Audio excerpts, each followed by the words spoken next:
Laisse-moi, je vois des trucs. T'as du bol. Moi, je bouffe tout ce que je peux, je vois rien. 101 kg 350 grammes. Tu te fatigues le cœur, Kevin. Qu'est-ce qu'il dit de tout ça, le papa? T'étais où, espèce de couille molle?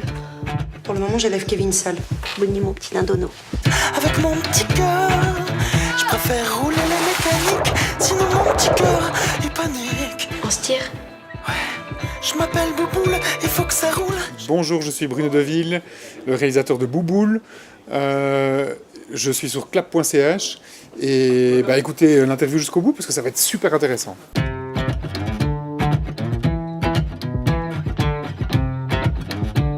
L'idée de Bouboule, elle est venue parce que moi j'étais bulle quand j'étais petit. Donc j'ai dépassé les 100 kilos sur ma balance adolescent et j'avais des souvenirs d'expériences traumatisantes vis-à-vis de mon corps, quoi. Des autres garçons qui me poitaient les seins et qui me faisaient poète en passant à côté de moi, d'être mal dans les vestiaires de foot parce que j'étais en surpoids vis-à-vis de tous les autres, d'essayer de courir après le ballon sur les matchs et puis de jamais y arriver. Et voilà, et fort de tous ces souvenirs-là et de cette différence que j'avais vécue au jour le jour, petit, je me suis réintéressé au sujet parce que je lisais beaucoup de choses dans la presse, dans les médias aujourd'hui sur l'obésité infantile et j'ai voulu rencontrer un peu les gros d'aujourd'hui, quoi, ces enfants qui aujourd'hui sont encore plus gros que moi. Je l'étais et pendant l'écriture du film, été les rencontrer, été les interviewer. Allez, avant, Nicolas. Il faut que ça roule, sinon tout s'écroule. Ils m'ont vachement touché et voilà. Et du coup, je n'avais pas envie de faire un documentaire sur l'obésité avec Antoine Jacou, à qui je montrais donc le scénariste du film, à qui je montrais des séquences, des interviews et tout ça que j'avais fait de ces enfants. On s'est dit, on va offrir aux spectateurs 1h30 où on est plongé dans le regard d'un enfant obèse de 12 ans et comment il regarde le monde d'aujourd'hui et avec 50 heures d'enfant et en même temps avec son corps d'éléphant, quoi. Et voilà, c'est devenu Bouboule aujourd'hui. Avec mon petit cœur et son moteur de mobilette. Avec mon petit cœur. Ce que je garde comme souvenir de tout ça, plein d'expériences magnifiques. Déjà, je trouve que le métier de réalisateur, c'est quand même fédérer plein de gens et d'argent autour d'un projet artistique qu'on a envie de mener. Donc du coup, c'est génial de sentir que tout d'un coup, on est d'abord seul devant son ordinateur à se dire ça va être quoi mon scénario, puis après on est avec un scénariste, et puis après donc on est deux, puis après il y a un producteur, puis après il y a une équipe, puis après il y a des acteurs, puis tout d'un coup tout le monde, c'est comment on essaie d'intriguer, d'intéresser tout le monde à vouloir faire le même projet, et souvent c'est des déclics humains, quoi. Donc c'est vrai que ça a été beaucoup de belles rencontres humaines. Après c'est vrai que si je peux faire un espèce si je peux tendre comme ça une espèce de fil rouge de tout ce que j'ai fait comme court-métrage ou comme travaux, j'essaie toujours de me dire comment je m'intéresse un peu aux plus faibles, aux plus... c'est vrai que dans un palace 5 étoiles, ce qui m'intéressera, ce sera plutôt d'aller parler au portier de son expérience que d'aller parler à la star qui est dans la suite un tel. Parce que tout d'un coup, je trouve que c'est des personnages qui ont des cassures, comme j'en ai, moi, en tant qu'être humain. Et du coup, c'est des personnages qui me touchent particulièrement. Et donc, que ce soit les éboueurs dans Chrome, c'était une bande d'éboueurs, que ce soit maintenant dans Bouboule, c'est des gens sur qui on ne met pas souvent la lumière, quoi. Et voilà, et j'aime mettre de la lumière sur les gens qui restent dans l'ombre. Et peut-être que moi-même, je suis quelqu'un de l'ombre aussi, qui suis derrière la caméra. Et voilà, donc je peux dire de plus. J'ai bien trop peur qu'ils me prennent la tête avec mon petit cœur.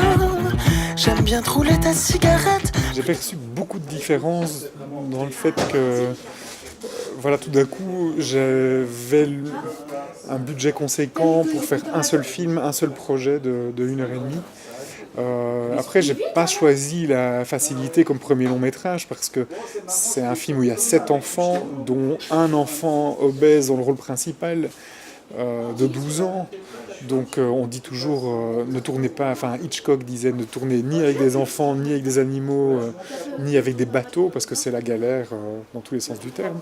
Et c'est vrai que moi, pour ce premier film, je tournais avec des chiens et des enfants. Donc c'est vrai que j'ai mis la barre très très haute, en mise en scène en tout cas. Et donc c'est vrai que d'avoir un peu plus de moyens et un peu plus de temps pour réaliser ce projet, c'était une grande opportunité. Et c'était aussi un grand challenge pour moi, une grande pression. Malgré que mes producteurs m'ont toujours fait confiance, et d'ailleurs je les remercie, parce que partir sur un premier film avec autant d'enjeux, c'était pas simple pour eux non plus. Voilà, ça c'est ce que je retiens. Et après, ce que je retiens et ce que j'ai adoré, c'est que voilà, tout d'un coup, je pouvais me concentrer sur une histoire et essayer de l'exploiter, d'aller vraiment dans le fond des choses, beaucoup plus que dans ce que j'avais pu faire avant, où finalement le manque parfois d'argent ou de temps, parce que c'était un peu lié, me permettait pas d'aller artistiquement aussi, de mettre la barre aussi haute artistiquement et d'aller travailler dans le détail, etc. Donc j'ai adoré ça. Et puis c'est vrai que après, je me retrouve à faire... Là, je suis revenu de Corée pour un festival où j'ai présenté le film en Corée, en France, en Belgique, en Suisse. Donc c'est vrai que tout d'un coup, je fais un peu le tour du monde avec le film, mais c'est super de voir aussi bien des publics coréens, belges, français, suisses réagir au film. Et j'espère qu'il y en aura plein d'autres nationalités qui le verront, parce que je trouve ça toujours fort de se rendre compte que les thématiques humaines, elles sont universelles, et c'est sans faire mon Michael Jackson, tout le monde s'aime et tout le monde est beau et tout le monde est gentil. J'ai trouvé ça super fort d'aller à la rencontre de ces publics et de ces mamans qui sortaient de la projection en pleurs parce qu'elles disaient « Ah, mais cette mère m'a touché », de ces enfants qui connaissent aussi des amis à eux ou qui connaissent eux-mêmes du surpoids ou de la différence. Voilà, donc c'est... Voilà, je pourrais encore citer plein de choses, mais je vais m'arrêter là.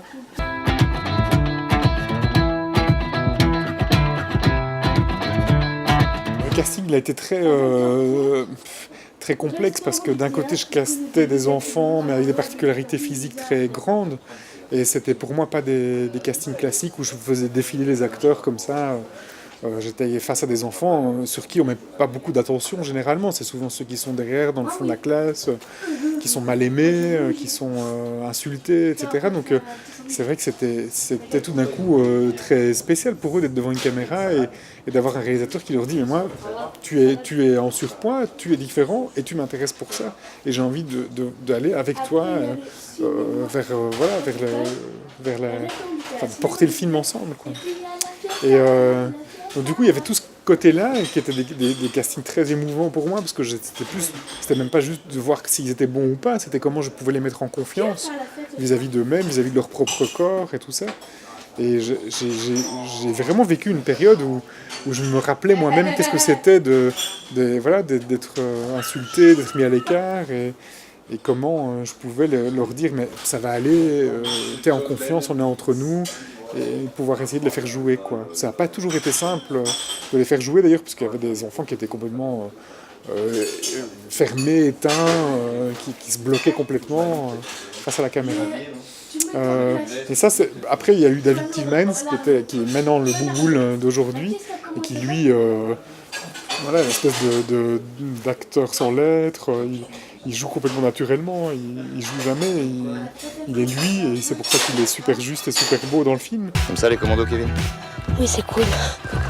Appelle-moi Patrick, ça fait quoi faire? Quand on l'a trouvé lui, après on a composé toute la famille tout autour, les amis, et c'est comment créer des contrastes et comment créer aussi une certaine forme de cohésion tout en étant aussi un tout petit peu... J'aime bien les acteurs qui présentent des tronches, qui présentent des aspérités, qui sont pas lisses, quoi, qui tout d'un coup nous donnent une image forte de qui ils sont et qui ont une personnalité comme ça forte. Et donc il y a eu Swan Arlo, il y a eu François Gelazzaro qui est le chanteur de Garçon de Boucher, et qui pour moi incarne cette espèce de bulldog comme ça à l'écran.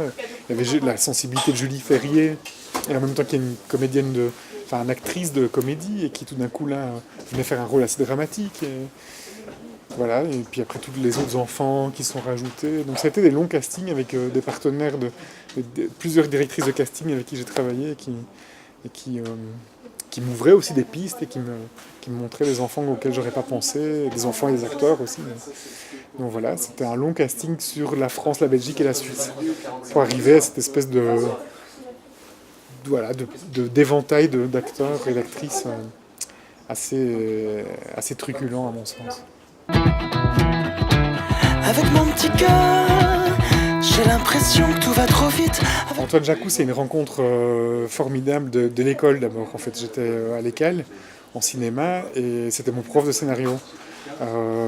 Et à la fin du cours de scénario, je venais de faire mon premier stage de cinéma sur un film qui s'appelle Les Convoyeurs attendent de Benoît Mariage, qui est un film avec Benoît Poelvoorde qui date de 98. Et j'ai dit à Antoine, parce qu'on avait analysé le scénario des Convoyeurs attendent au cours de scénario, j'ai dit à Antoine, invitons Benoît à montrer son film. Donc Benoît est venu et tout d'un coup, voilà, autour de l'atelier scénario, il s'est créé un truc. Benoît Mariage est venu, puis on a rencontré Benoît Poelvoorde quand ils sont venus faire la première du film en Suisse. Et tout d'un coup, avec Antoine, c'était plus que mon prof, c'était aussi tout d'un coup une histoire d'amitié qui commençait à se tisser. Et puis, voilà, en sortant de l'école, c'est lui qui a coaché mon scénario de fin d'études, de mon premier court-métrage de fin d'études. Puis après, je suis sorti de l'école et je lui ai proposé plusieurs courts-métrages qu'on a écrits ensemble. J'ai participé à des mises en scène que lui mettait en scène au théâtre, où j'amenais de la vidéo, des idées ou des choses. Donc, du coup, c'est une rencontre qui date d'il y a maintenant 98-2014, donc pas mal d'années. Et c'est voilà, un partenaire que j'adore, qui est mon voisin, qui est mon ami, qui est un scénariste, à mon sens, très affûté et très talentueux, et avec qui je me marre, quoi. C'est quoi ce bordel ici? S'appelle comment votre chien? Rocco, comme l'acteur italien Rocco Siffredi, tu connais? Non, monsieur. Très bon acteur. Malgré parfois la distance et le cynisme qu'il peut mettre sur les choses, ou l'ironie qu'il peut mettre sur les choses avec son humour comme ça, parfois un peu noir et grinçant, que j'adore aussi et pour lequel je me retrouve aussi complètement, c'est aussi quelqu'un qui me touche parce qu'il est comme moi, c'est un hypocondriaque total, paniqué, on a toujours un cancer, tous les jours on a un nouveau cancer, et lui et moi, et voilà, on se retrouve sur des choses comme ça un peu sensibles, et voilà, puis on se connaît maintenant comme des amis, donc on se voit régulièrement, on partage des choses en famille, et voilà, donc c'était totalement évident de travailler avec lui pour ce film, quoi. Et son petit côté tyrannique avec mon petit cœur, je préfère rouler les mécaniques. Un truc très rigolo, c'est que David déteste tout ce qui est fruits et légumes.